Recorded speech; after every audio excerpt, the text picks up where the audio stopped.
Take a look at this. You can count 1, 2, 3, 4, 5 police officers right here. Another 6 here. Several, as you can see. Huge police presence right now in Bossier City. And now that they've announced on Tuesday that they will be pulling out, analysts are saying you could see the prices go up even higher this summer. You can see the spread right here. The lowest is $237. The highest in the area is $279. I'm going to pull this up for you right here. There's a map that you can look at as well.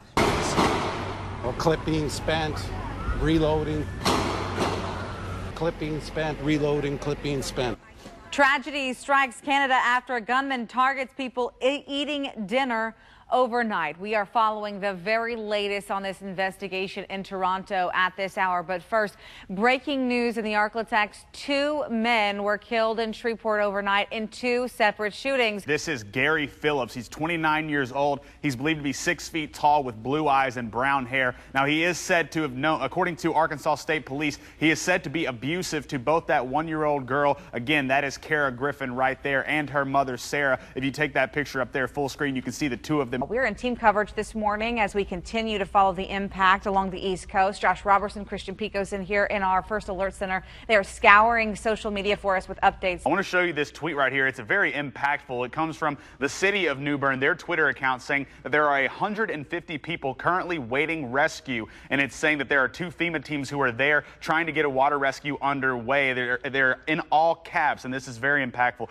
We are coming to get you. Between these 2 points, that's 28 miles. So to give you an idea as to how large this storm is, you're looking at a 28-mile long, just about, eye of this hurricane. Christian, you're showing that sky look of that hurricane right now. We've got video from the ground level. This was put together by Weather Nation, and it's kind of an unfortunate highlight reel, if you will. Take a look at this. You can barely see some of the headlights there in our sky cam because that is fog. This is the 4th shooting in just 3 days here in Shreveport. So let's break down crime along the North Martin Luther King Drive area. So using LexisNexis, we're able to develop a crime map that shows specifically what sorts of crimes have occurred in that area over the past year. So let's zoom in a little bit into this circle. Now, this is a 1-mile radius from that epicenter where this where this shooting occurred last night. So here you see the target. That's that Right Way liquor store. I'm joined by Christian here in the First Alert Center. So with some great news, some fantastic news on your Monday about the royal family. Huge news. Well, the royal family did it again. They broke the internet.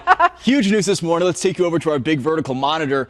The royal family tweeting this morning, the Duke and Duchess of Sussex have announced today that they are expecting their first child in the spring. Let's get you back to breaking news in Shreveport this morning. A gunman is on the loose after shooting a teenager in the head. This happened in the Queensboro neighborhood. This map shows you exactly where it happened at Meredith Avenue at the corner of Frederick, about 3 blocks from Max's Pawn Shop on Jewella. 1 lane of I-220 eastbound will be shut down due to traffic from 9 a.m. to 3 p.m. today. No arrests have been made, but again, anyone that witnessed or knows or heard anything about this shooting last night is asked to come forward to Shreveport Police or Crime Stoppers. And we told you just moments ago that another suspicious package has been found in New York at a restaurant in Tribeca. That restaurant owned by Robert De Niro.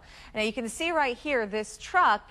It's called a containment truck. It is carrying that bomb, right, Christian? That's exactly right. And this truck was used yesterday, just yesterday at CNN's Time Warner Center in New York City near Central Park. And the purpose of this truck is to carry high explosive devices. Well, I'm going to move behind the camera and kind of show you guys what we're seeing. Firefighters, so there's plenty of firefighters out here that are still working this blaze right now. It's right here. It's right next to Pierre Bossier Mall. So over the past few minutes, it seems like the flames have gone down. But that being said, we've been unable to get a first-hand look. The big steeple off First Bossier is sort of a staple of the skyline there. And at one point, it was totally covered in smoke. Just to put this fire in perspective for you, right now, at one point, the fire probably covered most of the top of that screen right now.